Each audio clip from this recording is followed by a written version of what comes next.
Olá, você acompanha comigo agora no programa Mais Saúde. Banco de leite humano da maternidade de alta complexidade do Maranhão está com baixo estoque. No quadro Vacina Sim, veja os locais dos postos de saúde para aplicação da vacina contra a gripe. No quadro Fala Doutor desta semana, o assunto é obesidade. E quem vai responder as perguntas da população é o médico cardiologista Serafim Gomes de Sá. Tecnologia inovadora desenvolvida no Maranhão por pesquisadores da UEMA é avanço na detecção precoce do câncer de mama. E mais, uma reportagem sobre a terapia em forma de arte que traz bem-estar aos pacientes com câncer. No estúdio, uma entrevista com o médico coloproctologista Flávio Roberto. Ele vai falar sobre a doença de Crohn. Eu sou Ismael Gama e o programa Mais Saúde está no ar.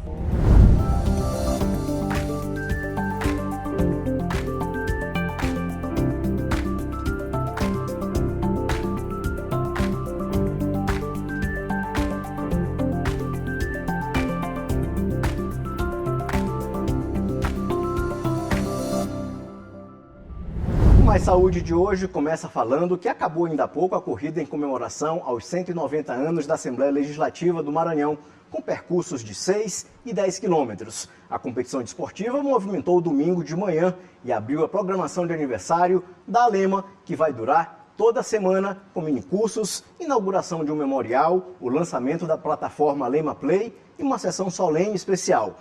Na edição do próximo domingo, a gente traz a cobertura completa dessa corrida que marcou o fim de semana. O Banco de Leite Humano da Maternidade de Alta Complexidade do Maranhão, localizado em São Luís, está com baixo estoque de leite devido à grande redução de mães disponíveis para a doação. A unidade está em busca de novas doadoras de leite materno. A alimentação dos bebês prematuros internados na UTI neonatal da Maternidade de Alta Complexidade do Maranhão, na capital, depende exclusivamente da doação de leite humano. Mas o estoque do banco de leite está abaixo do ideal. Atualmente, a unidade recebe apenas 3 litros por dia, quando necessário seriam 6 litros. Isso compromete a nutrição dos recém-nascidos, que precisam desse alimento essencial para o desenvolvimento saudável. Hoje nós estamos numa situação crítica, porque o número de bebês prematuros cada vez cresce mais e o alimento essencial para esses bebês é o leite ou da própria mãe ou leite pasteurizado dos bancos de leite. Então, hoje nós temos, em média, 92 bebês prematuros internados e com uma solicitação de leite, em média, de 6 litros de leite. E hoje nós só estamos conseguindo distribuir apenas 2,5 litros. Aqui na Maternidade de Alta Complexidade do Maranhão, a cena se repete quase o ano todo. Poucos frascos na geladeira, estoque abaixo do necessário e muitos bebês na UTI neonatal que precisam desse leite para sobreviver. A boa notícia é que doar é simples e pode ser feito sem sair de casa. O banco de leite fornece os frascos esterilizados para a coleta e realiza a retirada do leite na residência da doadora. Além disso, qualquer pessoa pode ajudar doando frascos de vidro com tampa plástica, fundamentais para o armazenamento do leite. Toda mulher que está amamentando seu filho é uma potencial doadora, tá? Ela precisa apenas se disponibilizar a fazer essa doação. Ela não precisa vir ao banco de leite da maternidade. A equipe do banco de leite vai até o seu domicílio. No momento dessa visita domiciliar, a técnica vai orientá-las a como fazer a doação, a retirada do leite. Nós levamos já os frasquinhos esterilizados para ela ir armazenando. Ela não precisa tirar diariamente uma grande quantidade de leite, tá? Qualquer quantidade que ela se disponibilizar a tirar diariamente é bem-vindo para esses nossos bebês prematuros. Tássia é mãe há 8 dias. Ela já aprendeu como tirar o leite para a filha, que ainda está na UTI, e garante que vai continuar doando. Se eu puder, eu quero continuar doar o leite, porque tem muitas mães que não têm ainda a produção de leite e são muitos bebês que precisam. Então, o que eu puder fazer, enquanto puder doar, eu vou ficar vindo para ajudar as outras que também precisam. Se cada mãe que tem leite excedente doasse um pouco, muitos bebês poderiam ter uma recuperação mais rápida e saudável. Cássia precisou da ajuda do banco de leite quando Lorenzo nasceu. Ela sabe da importância da amamentação. Teve uma pequena dificuldadezinha, mas a gente conseguiu com a ajuda do pessoal aqui do banco de leite. Eles me ajudavam todo dia. Fazendo massagem, me ajudando a colocar o Lorenzo no peito, né? E passando os exercíciozinhos, aí eu consegui fazer. Aí eles estão me ajudando muito. O banco de leite funciona de segunda a sexta, das 7 da manhã às 7 da noite. Para doar leite ou frascos de vidro, basta entrar em contato pelos números 98 99213 6886 ou 98 3245 3457. Com o aumento dos casos de gripe em nossa capital, a Secretaria Municipal de Saúde divulga as unidades de saúde que a vacina contra a gripe está disponível. Acompanhe no nosso quadro Vacina Sim.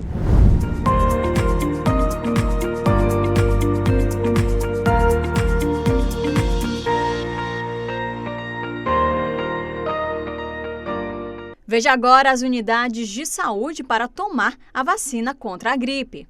Centro de Saúde Amar, Centro de Saúde Liberdade, Centro de Saúde São Francisco, Centro de Saúde Turu, Centro de Saúde Coab Anil, Genésio Ramos Filho, Dr. José Carlos Macieira, Clodomir Pinheiro Costa, Vila Nova, Centro de Saúde São Cristóvão, Centro de Saúde Fabriciana Moraes, Centro de Saúde Santa Bárbara e Centro de Saúde Antônio Carlos Reis. E veja também o público-alvo da vacina contra a gripe.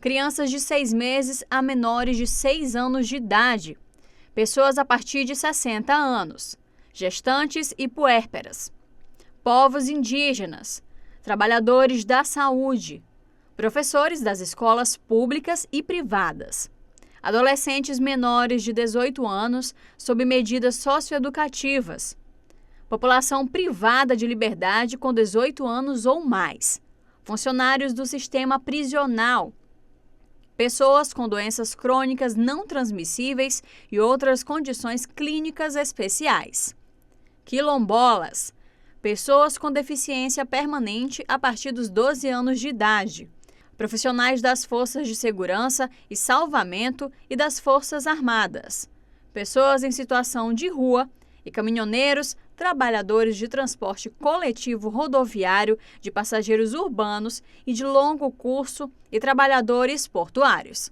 Esse foi o quadro Vacina Sim.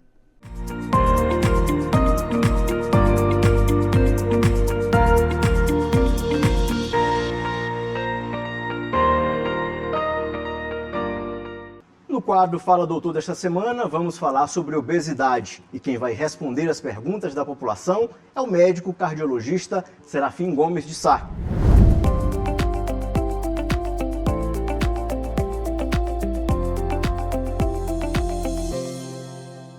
Olá, eu quero saber se a obesidade é uma doença. Bom, essa pergunta é uma pergunta muito interessante. Em 2012, todas as sociedades mundiais de endocrinologias e principalmente voltada para a área de obesidade, definiu da seguinte forma, para vocês entenderem. Toda doença que ela é multifatorial, ou seja, ela é complexa, com seus fatores genéticos, fatores ambientais, fatores comportamentais e fatores que nós chamamos de homeostáticos, que são biológicos, relacionados a hormônios, eles mostram a complexidade do problema. Então, isso não é um fator de risco. Isso leva muito mais a tendência a uma doença.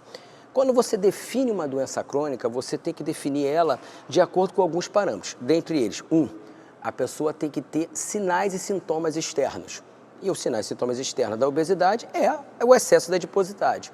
2, ela pode te causar comorbidades e mortalidade. Nós estamos falando hoje, a obesidade é o motor das 4 doenças que mais matam no mundo, que nós chamamos dos 4 cavaleiros do apocalipse. Nós estamos falando das doenças cardiovasculares, nós estamos falando das doenças neurológicas, nós estamos falando do câncer e das doenças metabólicas. E ela também é responsável, para dar continuidade a esse critério, por conta de ser tratável, porém ser totalmente influenciado por mecanismos biológicos. Eu quero saber se a obesidade tem tratamento. A obesidade é uma doença crônica tratável. Ela é uma doença totalmente reversível. Mas como toda doença crônica, ela é complexa, ela é multifatorial. Então, medidas de tratamento têm que ser através de pessoas com expertise no assunto, lembrando que a obesidade é um tratamento prolongado e continuamente você tem que tomar medidas para que você não reverta. Toda pessoa que tem a tendência à obesidade é aquela pessoa que adquiriu o que nós chamamos de set point. Ou seja, ao longo da sua infância até a sua vida adulta, você foi adquirindo alvos no seu peso cada vez maior. Automaticamente, quando você chega a uma idade adulta com 20, 30 quilos acima do seu peso maior, para você chegar ao seu peso ideal ou seu peso que esteticamente te satisfaz, você tem que vencer todas as forças da natureza para alcançar essa meta, porque o seu corpo pensa o seguinte: meu peso é acima de 30 quilos do meu peso normal, então eu vou fazer de tudo para que eu permaneça nele. Queria saber quais são os riscos da obesidade infantil. Olha, a obesidade infantil hoje é uma pandemia. O que a gente pode dizer sobre isso?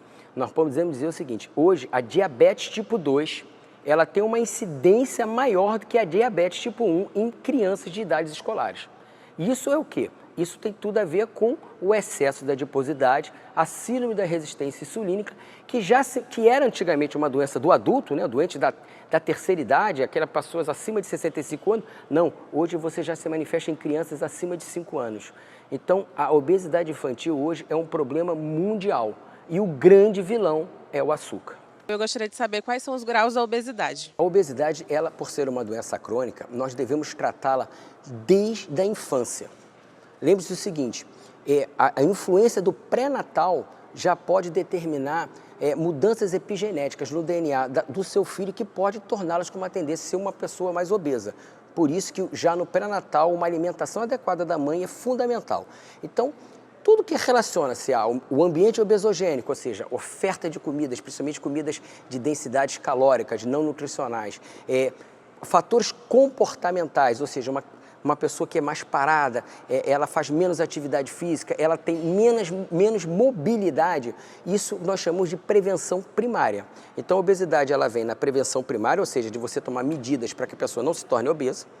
Existe a prevenção secundária, que é quando você determina que a pessoa está acima do seu peso, ou seja, ela tem um excesso de adiposidade, porém ainda não tem critérios de excesso de gordura visceral e risco de doenças cardiometabólicas, e por sinal, consequente, a obesidade é a prevenção terciária, que já não é prevenção, é tratamento.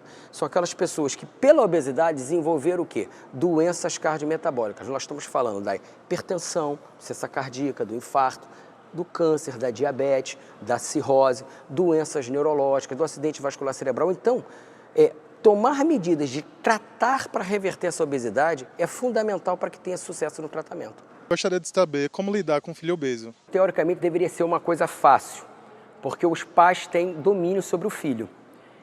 Os pais, eles têm que ter a visão que o filho, ele não pode determinar o que ele tem que comer. Até porque você está pensando no futuro dele, no futuro da saúde cardiovascular dele, da saúde metabólica dele. Então, o conselho que eu dou para os pais, inclusive foi até um assunto recente que eu postei no meu Instagram sobre alerta aos pais, que o grande vilão hoje das crianças e do risco de você se tornar uma pessoa obesa, chegar na idade adulta obeso e risco de doenças cardiometabólicas chama-se o açúcar. E olha, não é o açúcar que você vê colocar no seu alimento, não. É o açúcar oculto dos alimentos. Nós estamos falando dos alimentos processados. Aqueles alimentos que têm rótulo, que têm vários indicativos lá de proteína, carboidrato, gordura. Ou seja, brócolis não tem rótulo, carne não tem rótulo. Então, evite o açúcar para a sua criança. Se você quer realmente mudar a vida do seu filho, você tem que ser rigoroso ou não apresentar o açúcar até os 3 anos de idade. Isso vai fazer diferença. Acabou de sair um artigo, uma publicação agora na Obesity Week, mostrando que as crianças com menos de 3 anos que não são apresentadas o açúcar, o risco de desenvolver obesidade é muito menor e de doenças cardiometabólicas. O contrário, quem é oferecido o açúcar, que é a grande maioria, 35% a mais de diabetes e risco de obesidade. Então, o grande vilão é o açúcar. O seu filho, ele tem que ser ativo. Tire ele da cadeira, tire ele da cama. Garanta que ele vai ficar pelo menos 4 a 5 horas do seu dia em pé ou andando. Atividade de movimento. E corte o açúcar da alimentação dele.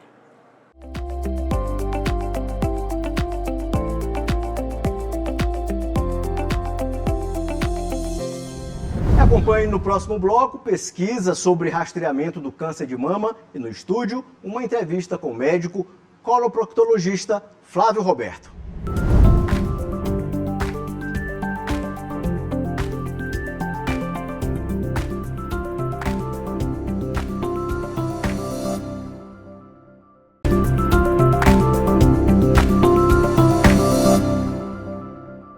O câncer de mama é uma doença causada pela multiplicação desordenada de células anormais da mama, que formam um tumor com potencial de invadir outros órgãos. Aqui no Maranhão, um professor e um aluno da UEMA publicaram uma pesquisa sobre o câncer de mama na revista internacional Qualis-A1.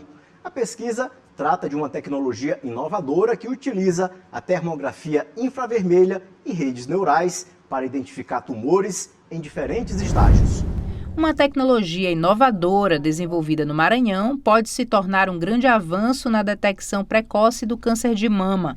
A pesquisa utiliza termografia infravermelha e redes neurais para analisar as alterações térmicas da mama, possibilitando identificar tumores em diferentes estágios. A ideia, na verdade, é avançar nessa pesquisa e buscar parcerias com hospitais da região para tentar fazer a captura de imagens térmicas de pacientes que têm suspeita de câncer ou que já tem o seu diagnóstico feito por algum outro tipo de exame e, junto a isso, fazer a coleta de imagens termográficas para mostrar o potencial que as câmeras térmicas têm para também rastrear essa doença. O projeto de autoria de Tássio Barros, aluno da Universidade Estadual do Maranhão, foi um dos vencedores do Prêmio FAPEMA 2024, um reconhecimento à produção científica do Estado e ao impacto que essas descobertas podem ter na vida da população. Nossa pesquisa ela é baseada em conceitos numéricos, né? A gente utiliza um software que vai tentar representar e resolver um problema complexo, né, no mundo físico, no mundo real. Então, a gente busca trazer esses conceitos reais para dentro do computador, né, e vai tentar simular, que é no caso o câncer de mama. Então a gente pega os conceitos todos envolvidos ali na mama e traz isso para o software. A pesquisa chega em um momento fundamental. De acordo com o Instituto Nacional do Câncer, o Brasil deve registrar mais de 73 mil novos casos de câncer de mama por ano até 2025. No Maranhão, a estimativa é de 1.060 novos casos durante esse período. Os números reforçam a importância de iniciativas como essa que unem ciência e tecnologia na busca por soluções eficazes contra a doença. A pesquisa maranhense pode ajudar a salvar vidas e tornar o diagnóstico precoce mais acessível para todas as mulheres. A expectativa é que os estudos avancem ainda mais e que no futuro essa tecnologia possa ser incorporada à rotina médica, garantindo mais um aliado no combate ao câncer de mama. Prevenção e diagnóstico precoce salvam vidas. Essa pesquisa ela pode ser muito promissora, né? Que a nossa pesquisa é para trazer insights, né? Fazer com que outros pesquisadores, né, busquem mais a fundo, né, utilizem essas nossas pesquisas, né, como uma base, né, e que pode também melhorar essa base nossa também, que não é um padrão assim fixo, né, que pode ser modificado, né, insights, trazer outros procedimentos, né, para a gente poder expandir isso para a vida real, né, e melhorar a vida social das pessoas. Recentemente em São Luís, uma oficina terapêutica de pintura com pacientes do Hospital de Oncologia do Maranhão. A atividade, que faz parte da programação da campanha Janeiro Branco, buscou desenvolver a criatividade dos pacientes, além de proporcionar um momento leve de lazer e interação entre eles, colaboradores e familiares. A terapia em forma de arte traz mais bem-estar para quem está em uma rotina cansativa de tratamento de saúde. No Hospital de Oncologia do Maranhão, os pacientes com câncer tiveram um momento de cuidado com a saúde mental através da pintura. A atividade faz parte da grade terapêutica da unidade, reforçando as ações da campanha Janeiro Branco. É também uma estratégia para a melhora do quadro de saúde, indo além do tratamento medicamentoso. Então a oficina vem para um momento de lazer, descontração, de interação, de comunicação com o familiar, os nossos colaboradores, trazendo conforto e dando principalmente o lado do carinho, do amor perante a eles. Então, assim, a gente promove isso não é uma ação apenas no mês de janeiro, é uma ação que a gente já pratica há alguns anos aqui no hospital, mensalmente, para trazer um outro contexto na vida do paciente quando ele está internado. O momento mais lúdico estimula a criatividade dos pacientes e é uma forma de sair do quadro de ansiedade. Nesse caso, a pintura tem papel importante para o cuidado emocional e faz enorme diferença no processo de reabilitação. Aqui no hospital a gente tem a possibilidade de fazer o acompanhamento psicológico aos pacientes, aos colaboradores, também tanto durante as internações como no ambulatório. Então, apesar da gente já ter esse acompanhamento diário, a gente também entende que propor ações, inclusive coletivas, elas podem fazer um grande diferencial no processo de reabilitação. A gente sabe que a internação, principalmente a internação prolongada, ela gera algumas repercussões emocionais. Muitas vezes pacientes e familiares que estão longe de casa, necessitando de um tratamento diferenciado, como é o tratamento oncológico. Então, a proposta de trazer para eles também essa conscientização sobre o cuidado com a saúde mental, a importância de estar atento, inclusive aos sinais quando se perceber um pouco mais triste, um pouco mais angustiado por conta do tratamento, é de grande importância, né?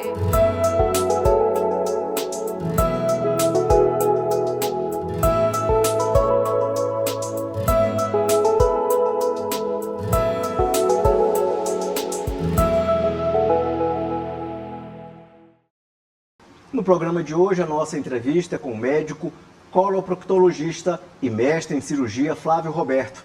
Ele vai falar sobre a doença de Crohn, que é uma condição inflamatória crônica que afeta o trato gastrointestinal, causando sintomas como dor abdominal, diarreia e perda de peso. Pode comprometer qualquer parte do sistema digestivo e seus sintomas variam em intensidade, dentre outros assuntos. Seja bem-vindo ao programa Mais Saúde de hoje, Dr. Flávio Roberto. Muito obrigado, é uma honra estar aqui mais uma vez para a gente conversar sobre assuntos que são muito importantes para a saúde da população. Doutor, quais são os sintomas mais comuns que indicam a necessidade de um profissional como o senhor? A busca da especialidade em coloproctologia, ela se dá por qualquer alteração ao nível intestinal. Constipação, diarreia, dor abdominal, perda de peso, sangue nas fezes, presença de um catarro espesso nas fezes, tudo isso pode indicar a necessidade de uma consulta com um especialista em coloproctologia. Doutor, hemorroidas são muito comuns. Como é que é o tratamento e também as possibilidades de cirurgia? Variam de problema para problema, de paciente para paciente? Como é que funciona? A gente tem que entender que a gente, todo mundo quando nasce com uma esponjinha dentro do reto. Chama-se colchinha hemorroidário, que vulgarmente é chamado de hemorroida normal. Então todo mundo tem aquela esponjinha que é formada por uma artéria, as veias, músculos e recoberto pela mucosa do reto ou do canal anal. Situações como constipação, ficar sentado no vaso muito tempo, esforço evacuatório, fezes ressecadas, história familiar, que é a questão genética, são fatores que vão fazer esses vasos se dilatarem, vai chegar mais sangue naquele local e ela vai cair, dando origem à doença hemorroidária. Acredita-se que entre 70% e 80% da população vai ter pelo menos um episódio de doença hemorroidária ao longo da vida e que pelo menos 50% vai evoluir com a doença crônica. Com relação ao tratamento, o tratamento tem que ser individualizado, cada pessoa é uma pessoa.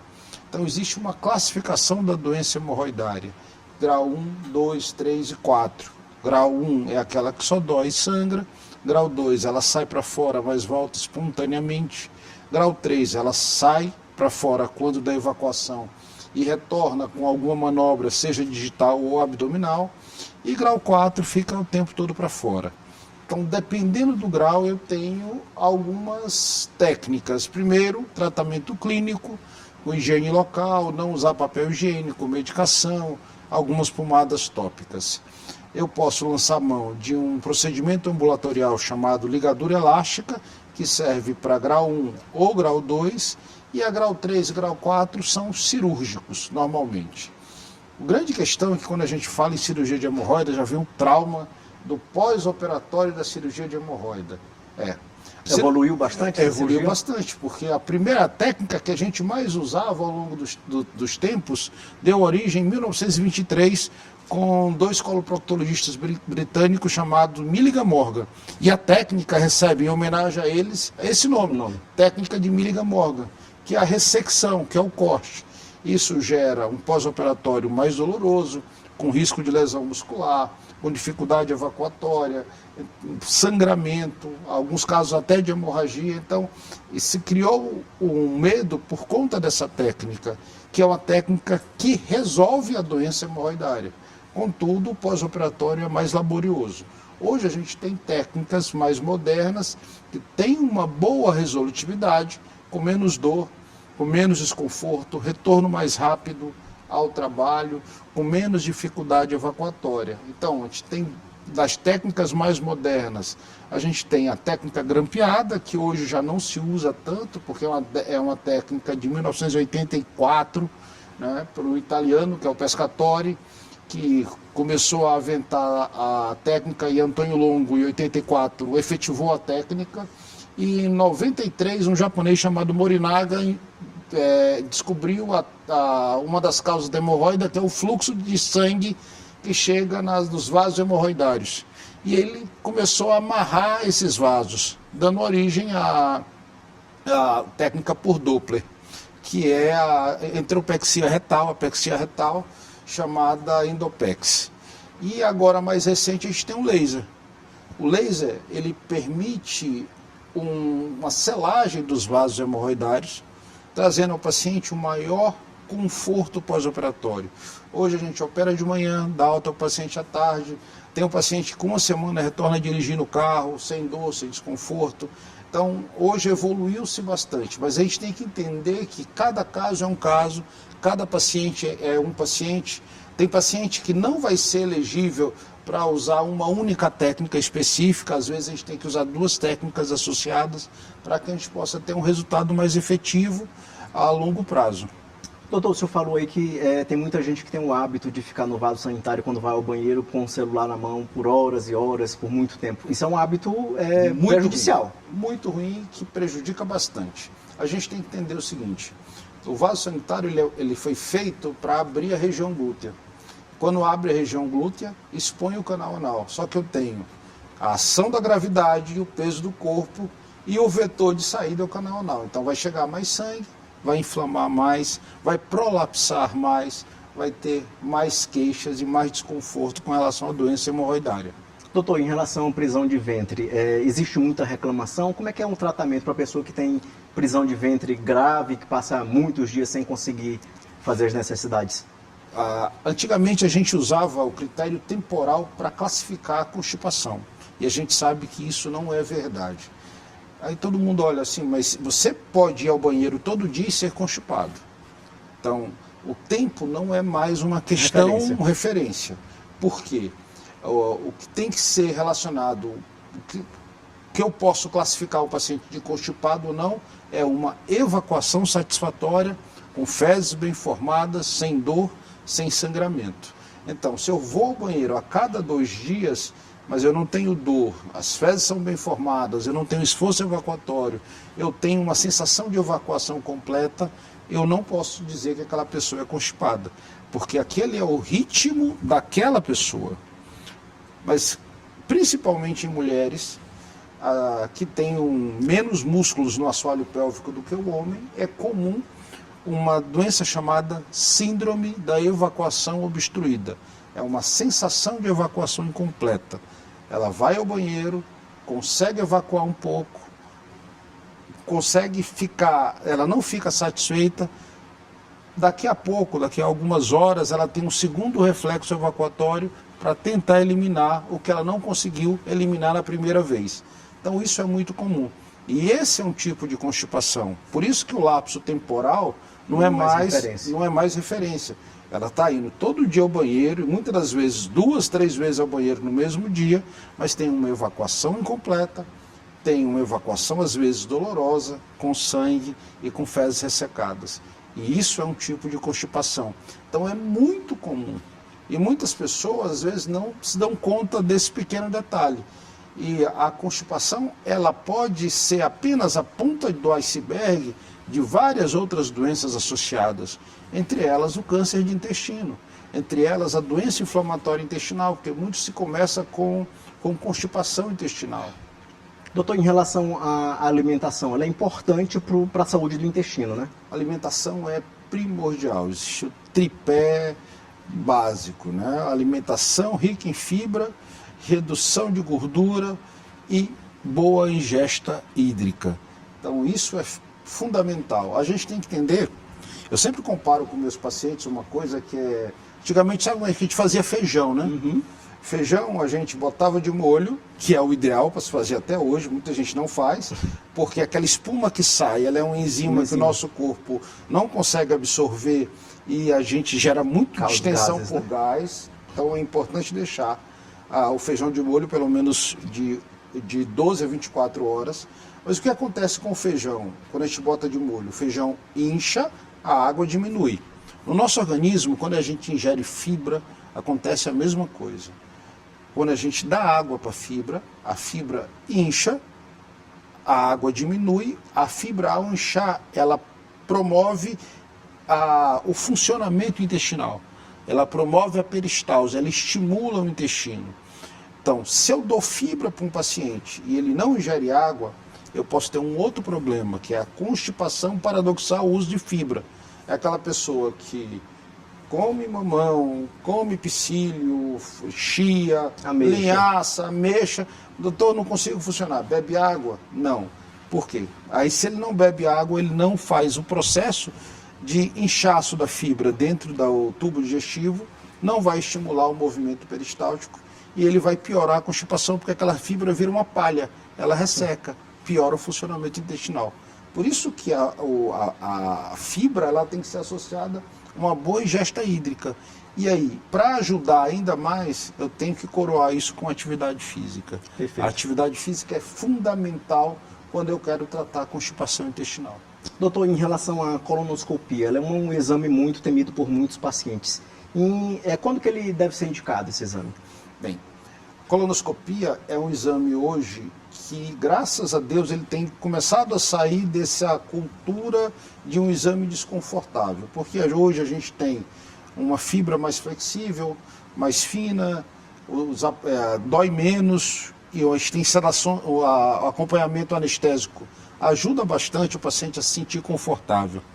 Então, colonoscopia é simples.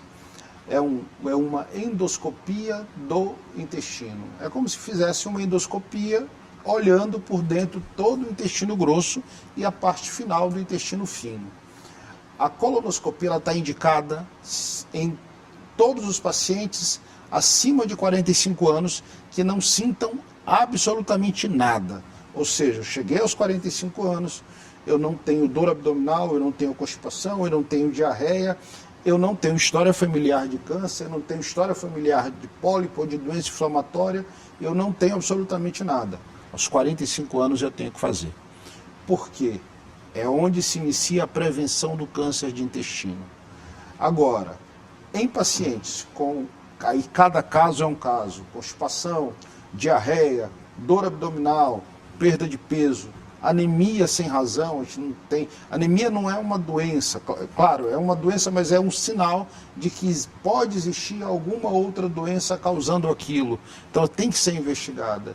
Então, isso a colonoscopia tem indicação.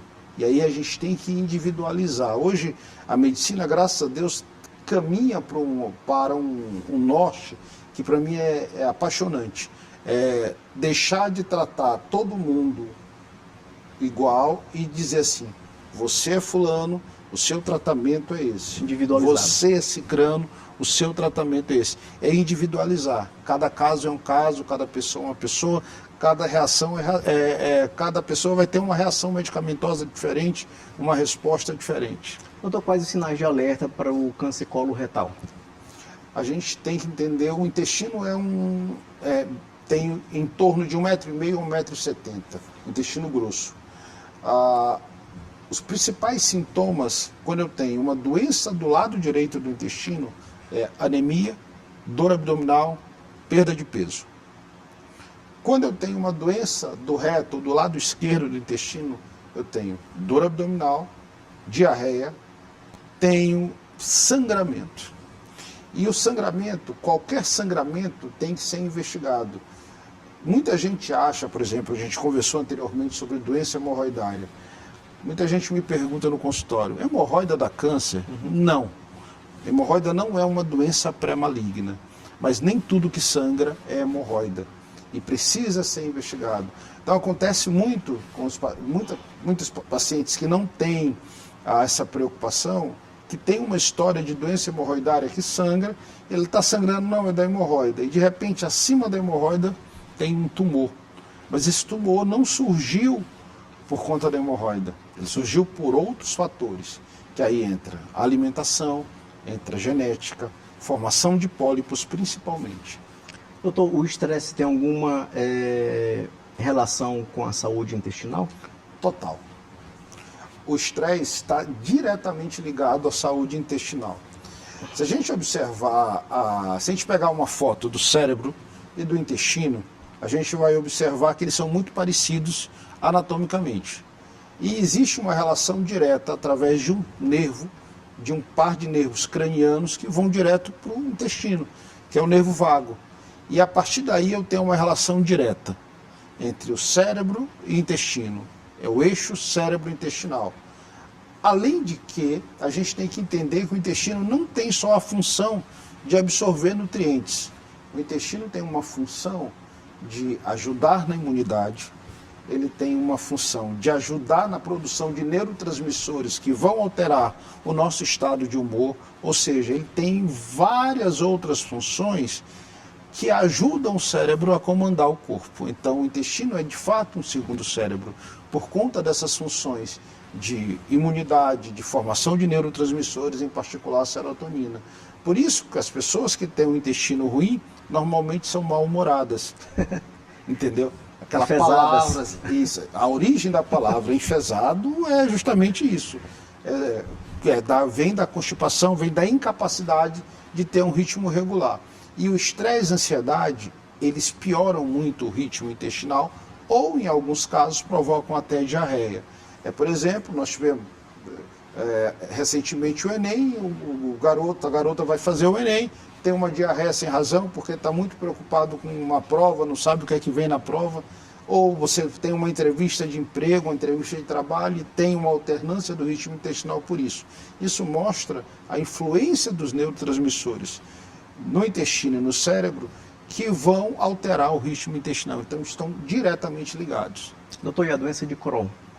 Doença de Crohn é uma doença inflamatória intestinal crônica, ou seja, não tem cura, tá? Mas tem tratamento que pode acometer qualquer parte do intestino, que pode ir da boca até o canal anal. Recentemente, eu atendi uma paciente que fazia endoscopia e tinha uma úlcera na primeira porção do intestino delgado e vinha com H. pylori positivo, e de repente abriu uma úlcera no intestino grosso. Aquela úlcera que estava lá não era uma úlcera convencional, uma úlcera péptica, uma úlcera de formação tradicional. Era uma úlcera de doença de Crohn. Então a gente tem que ficar muito atento a isso, porque ela pode acontecer em qualquer segmento intestinal. E ela é mais grave porque a doença de Crohn, ela acomete toda a parede intestinal. E ela pode gerar vários problemas, como fístulas. O que é uma fístula? Fístula é uma comunicação anormal entre um órgão e outro. Ou seja, eu posso ter uma comunicação anormal, por exemplo, entre o intestino grosso e a vagina, o intestino grosso, a bexiga, entre o intestino delgado e o próprio intestino delgado, entre o intestino delgado e o intestino grosso. Isso a doença de Crohn pode provocar. E essa é a importância de um diagnóstico adequado para um tratamento adequado. Porque a doença de Crohn, assim como outra doença inflamatória que é a retocolite, tem que ser diagnosticada adequadamente porque o tratamento existe. Agora, o tratamento depende muito do paciente, porque ele tem uma série de restrições iniciais. E à medida da resposta da medicação, ele vai retomando algumas coisas e pode ter uma vida normal. A doença de Crohn ganhou muito corpo graças, infelizmente, a um paciente famoso, que é o jornalista Evaristo Costa, sim, que se pronunciou nas redes sociais com relação a ser portador da doença e mostrou como estava o status do seu tratamento. Então, assim, às vezes, mesmo a gente tratando, às vezes não consegue uma resposta imediata. Então, essa é a importância de um diagnóstico adequado, de um diagnóstico precoce, de um acompanhamento adequado. Hoje a gente tem uma série de medicações, tanto no SUS como na rede privada, que nos ajudam a controlar a doença. Agora, ela precisa ser diagnosticada adequadamente. Recentemente, eu operei um garotinho de 11 anos, com uma fístula perianal de doença de Crohn. Então, você imagina... Pode acometer qualquer idade, né? Qualquer idade. E a gente está tendo um acometimento muito comum em crianças. Então, a gente está vendo um boom em crianças que a gente se assusta como especialista. Então, você imagina um garotinho de 11 anos, jogador de bola, a vida inteira pela frente, com um diagnóstico para o resto da vida. Então, como isso afeta a cabeça dele? Então, foram 5 cirurgias. A primeira cirurgia, ele perguntou para mim, quando é que eu posso jogar bola? Eu disse, não, espera 2 dias, porque a gente tirou o abscesso, colocou um dreno, depois foi fazendo as limpezas a cada mês, até chegou o momento de fechar, graças a Deus. E é uma das coisas mais gostosas que a medicina tem. Eu recebi um vídeo dele depois, de forma privada, ele agradecendo. Então, para mim, aquilo é maravilhoso. Então, mas você imagina o quanto foi importante esses 5 meses, tendo um diagnóstico adequado, tendo a medicação adequada, o acompanhamento adequado, até chegar ao fim. Ele está livre da doença de Crohn? Não, não está. Ele vai continuar usando medicação. Tem tratamento, né? Isso. Mas aquilo que o impedia de ter uma vida social está sanado, entendeu? Então, isso que é importante. Eu acho que quando você dá um diagnóstico precoce para doença de Crohn, para câncer, para qualquer outra doença, e você trata isso de uma maneira adequada, isso você pode devolver ao paciente uma qualidade de vida que ele quer, né?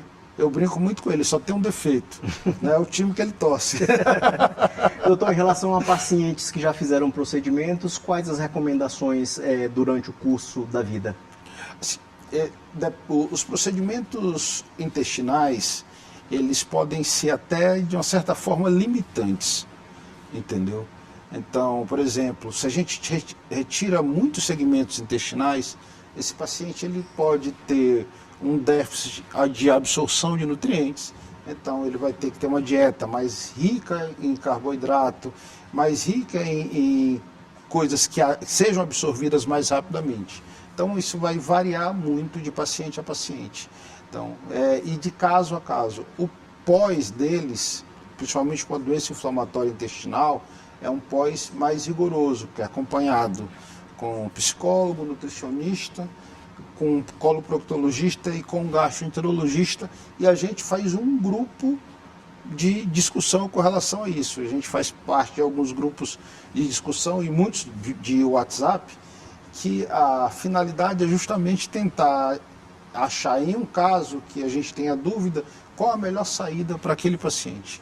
É aquela coisa de individualizar o tratamento do paciente, para dar um melhor resultado para ele, para favorecer com que ele volte à vida social dele. É o que a gente quer, é envelhecer com saúde. Doutor Flávio Roberto, muito obrigado por sua participação aqui no Mais Saúde mais uma vez. Estou à disposição, às ordens, é uma honra estar aqui. Me sinto muito honrado de estar presente e de poder conversar e passar essas informações que são tão importantes para o nosso dia a dia, que é cuidar da nossa saúde intestinal. Muito obrigado. Muito obrigado mais uma vez. Esse foi o programa Mais Saúde de hoje. Para você, um bom início de semana. E a gente se encontra no próximo domingo às 9 da manhã. Até lá!